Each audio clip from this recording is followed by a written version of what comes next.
How you guys doing today? Good. Okay. We're gonna have a 3-day weekend. We're gonna go through this so that you guys can do your lab and understand the results of your lab that we're gonna do on Monday. Preston, have you turn around, please? Thank you. Okay. I give you a chart, and at the top there it says activity table or activity series of elements. And I've got some of them up here. I'm not going to put them all up there, but I don't have to, unless to maybe explain some concepts of how you use this. Okay? Now, basically what it's saying is that lithium is at the top. That one's, when you take a look at that one's willing to give up its electrons more than any other element that's listed there. So lithium, it says that it will give up electrons to anything down below it. All right, that would require them. And then the next on the list that would be willing to do that's rubidium, and then potassium, and so on. Okay, and so as you go down the list, they kind of work from. That first row would be the ones that are most willing to give up electrons. Okay? As you go down, at the bottom, those are least likely to give up electrons. So gold is the most stable element, or one of the most stable elements there is. And so they're not willing to give up electrons. So you guys might have heard of this word oxidized. So iron's oxidized. And this is a problem with certain elements that they tend to corrode over a period of time. Corrosion's not good. If you hear of things that need to be replaced structure-wise, it's because maybe there's some corrosion taking place. And they try to do things to prevent corrosion. What are some things you would do to prevent a metal from corroding? Any ideas?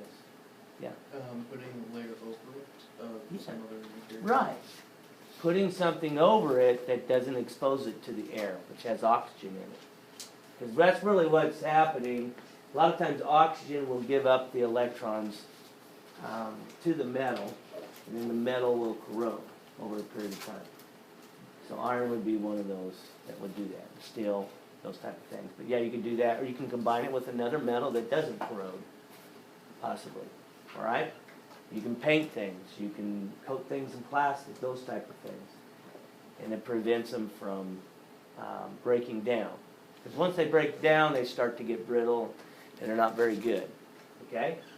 So we've got these things, and most of the reactions we're going to do today are called single replacement reactions. We're going to just see if the metal will give up its electrons or not based upon where it's on the chart. So I've got some listed here. Not all of them, but I've got some listed here. Lithium is most willing to give up its electrons. It says it's most easily oxidized. We get into oxidation reduction reactions. Oxidized means it becomes a plus charge. So to become a plus charge, it means it needs to give up electrons. And then platinum I have down below because and then they should go in that order on your sheet, right? This is H2, it looks like HZ, but it's H2. Now anytime hydrogen is shown by itself, it needs to be diatomic. So H2 could also be H. Alright? If it's in a compound and it's listed as HNO3 or HCl, okay, where the H is present, that also means H when it's within a compound. So don't think it has to be H2 when you're looking at it. So if it's H2 or H or H3, you're still looking at that one. Okay? You guys got that? So that anytime you look at a compound and it has HNO3 or H2SO4 or H3PO4, anytime that H is out in front, this is what it's referring to, that H2. Okay? So how do we use this list? Because you got to be able to use the list He wants to do a reaction. And some of these reactions will happen, and some of them won't happen. So not everything that's written out, I'm going to give you, will actually be a reaction that takes place. Most of these reactions we're going to do on Monday, they'll do two things. They'll change in color if a reaction happens, because that's an indicator of a chemical reaction. And also bubbling will take place, and heat formation will take place. So if those two things happen, we know it reacts. But we're going to predict first if it's going to react or not, and that's kind of what we're going to do today. So I'm just going to go ahead and write an equation here on the left side, and I'm not going to give you the right side. You guys will have to put the right side together. So you're going to have to put the products together based upon some examples that we're going to do. So I'm going to go ahead and put Li and put it with NO3. Now, the NO3 will stay together. Okay, I have some students not wanting to take the 3 over with the NO3. So if you have your polyatomic ion and you have an ion that's nitrate, you keep it together when you transfer it to the product side. Okay, keep it together. And then we're going to compare it to let's see, zinc. All right, we're going to do that one here later, and then we'll do this second one first. So I'm going to go ahead and do the second one before this first one here. And I'm going to put some descriptors on here to tell you what state they're in. Okay, so aqueous means it's just a solution, kind of like salt water is a solution. So aqueous is a solution.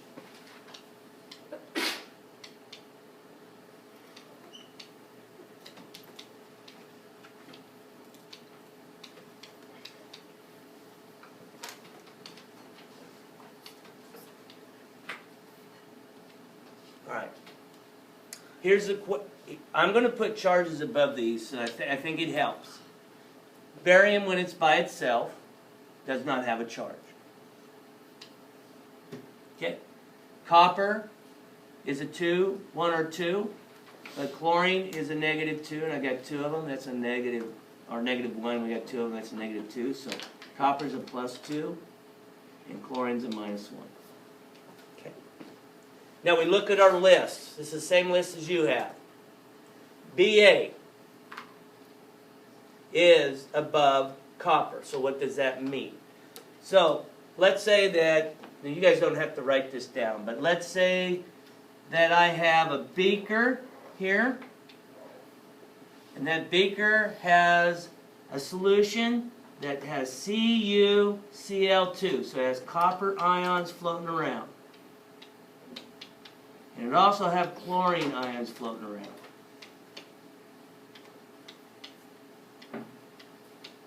Okay? So copper is without electrons, and then we're going to go ahead and say we're going to go ahead and put barium in there.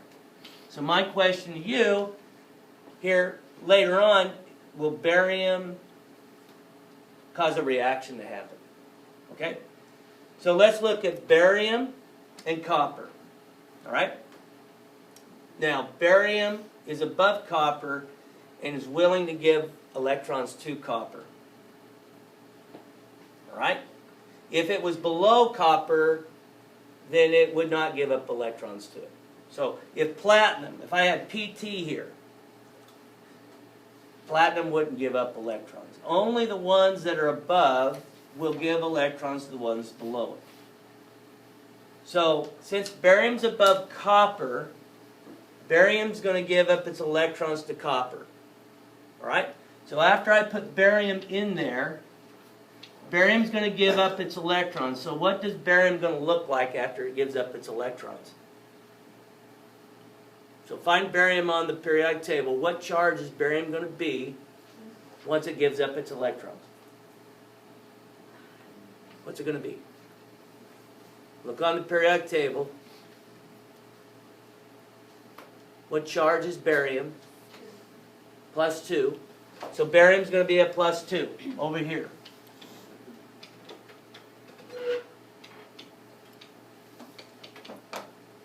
Okay, so once it goes in, it becomes barium and +2. What happens to the copper then? Right, the electrons go to the copper, right? So if the electrons go to the copper, what's copper going to be? Is it going to be a +2? No. No, it's not going to be a 4. Electrons are negative. So it's going to be what? 0? Right? Copper's a +2. It's going to gain negatives. How many negatives will it gain? 2. What's its charge going to be? 0.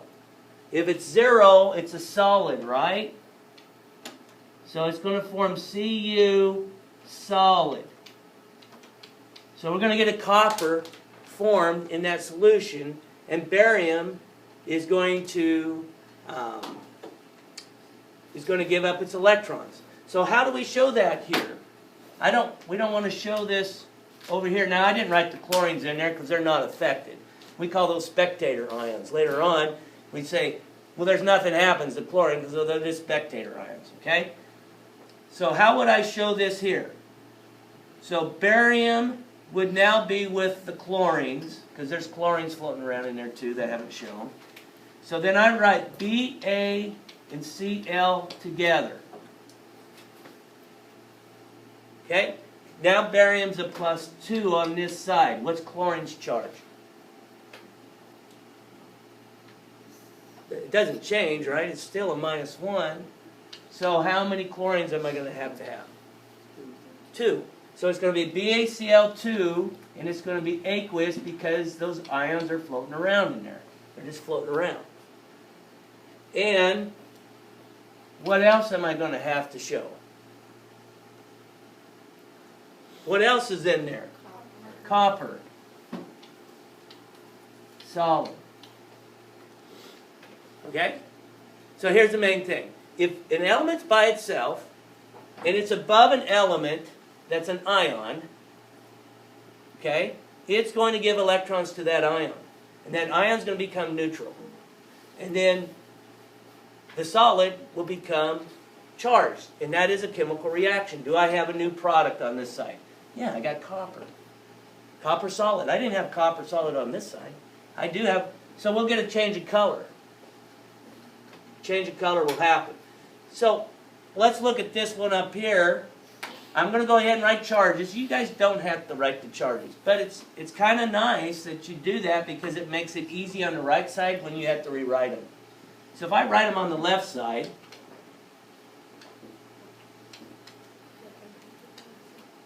then the right side is going to be easier. Yes, Austin. Why do we do this again? Like the Why charges? do we do what? Like the charges. Like Why do we write them? why do we like do that? On the left side or right side, or what are you talking Just about? like in general. Like Just in general? why did you move the electrons? Because in a reaction, electrons will move. Because copper will accept them from barium, and barium's wanting to give them up. So, wouldn't you like to picture what's happening? Because barium is 0 here, and over here it's a +2. So what happened to barium? What did it do? Lost two. Okay, lost 2. Where'd they go? To copper. Copper. Right, and it's always nice to know where the electrons are going and how the charges are changing. That's why we do it. Okay? So on this one here, would this reaction happen? So find zinc and compare it to lithium. Will zinc give up electrons to lithium? Nope. Lithium wants to give up electrons. Once it's given up its electrons, it's not going to accept any electrons. So lithium has already, it said lithium is stable when it's charged. Okay? So when lithium gave up its electrons, it's not going to turn around and get electrons from something lower. It's kind of like a power chart. Lithium is the most powerful one. It gives up electrons better than any other element. And if you try to give lithium electrons once it becomes charged, it's not going to happen. So, guess what? These are really nice to do because when you put lithium or zinc in lithium nitrate or any solution with lithium, it's going to sit there and it's going to sit there forever and nothing's going to happen. Where on this one, you're going to see a change in color. Copper is going to form and barium is going to form a solution. And then, so either we get a reaction that happens like the bottom one because one element is above the other and is willing to give electrons to that element, or like the top one. It's not going to happen. It's just not going to happen. So that's how you use the chart. So we need to do a couple examples, or how many ever it takes, to see how they work together. Okay? How they work together. So I'm going to have you write out a couple. I'm going to copy this page so I have this up and going. So I have all these here. You're going to use all of them when you do that, but for purposes of showing this, if those people are gone today, they can have this here and it makes more sense. So I'm going to make a copy of that, and then I'm going to give you 3 to do. Give you 3 to see and see how well you kind of understand that concept.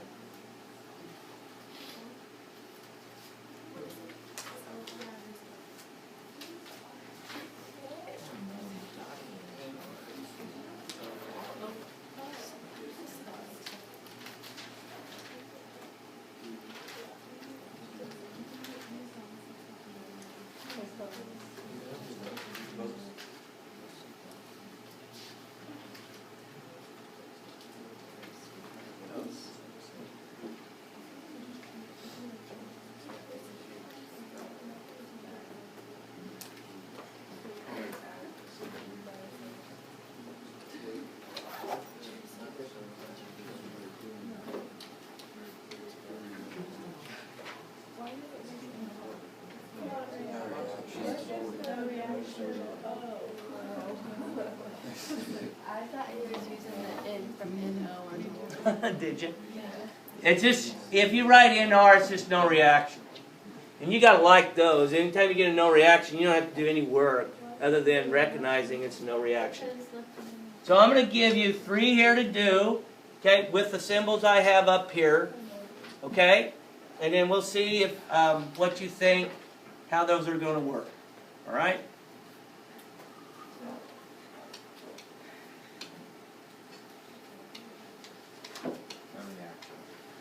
No reaction.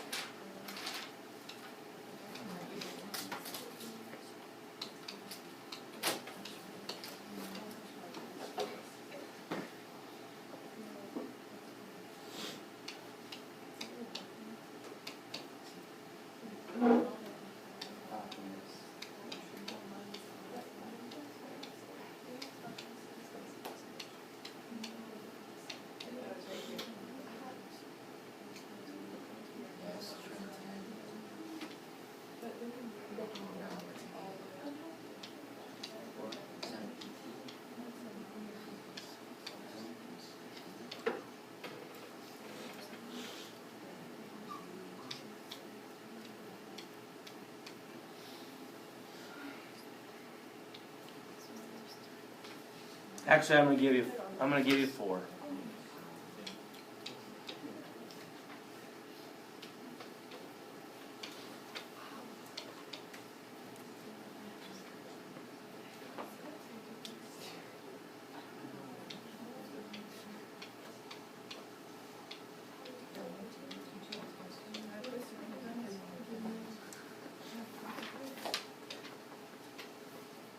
Does that say GL?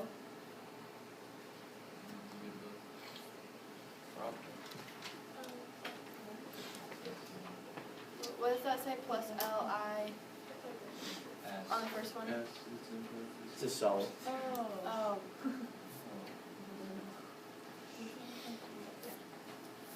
Okay, we'll just do them one at a time, except for maybe the last 2, and on the last 2 I'll have you do kind of on your own. So first thing, we just have to recognize, will the reaction happen? That's the very first thing that we do. You say, hey, will this take place? Yes or no? If it does, then I just switch the places of the metals. the metals switch places. Okay, the positive ions switch places. Yes, How Austin. do you know in the beginning if there's going to be a reaction or not? That's what we're going to do. Okay? We're going to find lithium. We're going to find the element by itself. We're going to locate it. We find it. We're going to look at the metal in the solution. We're going to locate it on the chart. And we're going to look at their relationship. Lithium is above barium. That means lithium is more willing to give up electrons than barium is to give up electrons. So will this reaction happen? Yes. Lithium by itself will give up electrons. Okay, we'll go through this again. If an element by itself is above another element, it will react because it will give up electrons. Okay? So write that out. Write out what you think the products are going to be.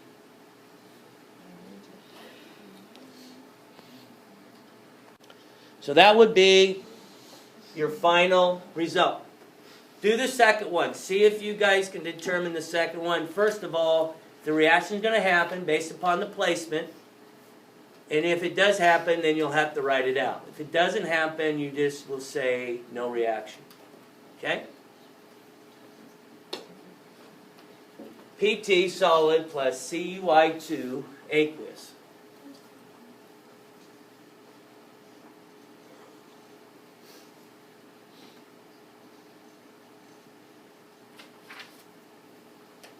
Okay, what's your thoughts? Yeah. What do you think, Taylor? But I think no reaction. Right.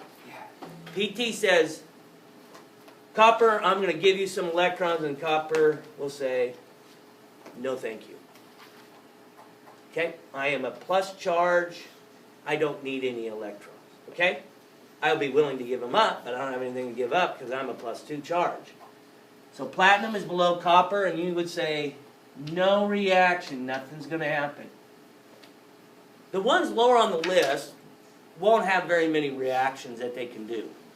The ones high on the list, they pretty much will react every time they're by themselves. So go ahead and do the next one and see what you think. And then, if you think it's going to react, write out the products. Okay? So for the next one, go ahead, say, if it's going to react, write them out. If it's not going to react, write no reaction, and we'll talk about it.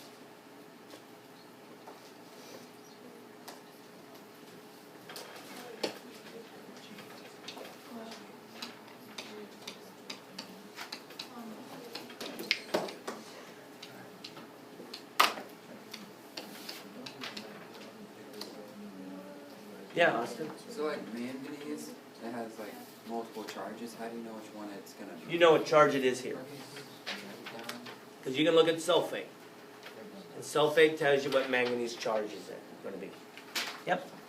So if you don't know the charge, you'd have to look at the negative ions charge, what it's paired with, so that you can determine what it's going to be. Manganese is going to be a plus 2. The sulfate's a minus 2. And then barium is 0. Why is barium 0? Because it's by itself. When it's by itself, it's not bonded, it's not ionic, then it's 0. It happens. Barium says, I'm going to give you these 2 electrons. So manganese goes by itself, and I'll write Mn by itself, and I'll write a solid. Wait, why do you just have manganese? I'm not done yet. So, some of you have issues when I change things up a little bit, and I put Mn first. On this one, I put barium second. So some of you go, well, why did you put Mn first? It really doesn't matter which one I put first. Okay? Doesn't matter. Eventually, I got to show everything. And then Ba will go with SO4. Do the charges balance? Yeah. So, and then we just write aqueous. And it's balanced. I don't have to do anything with it. It's balanced. So I do get a reaction. If I put barium in a manganese sulfate solution, then manganese solid will form. By the way, this is how you can isolate certain elements in the pure form.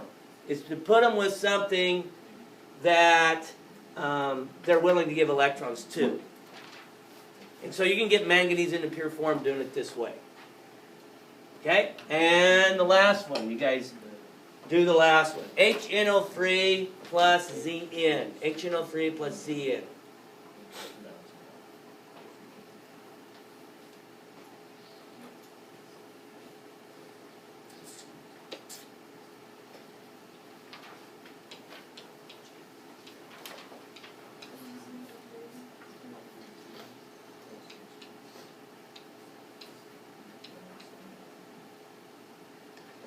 Now remember what I said about H. H is H2. Okay? So here's H2. So anything above it will give electrons to H. Okay? Anything down below it will not give electrons to H.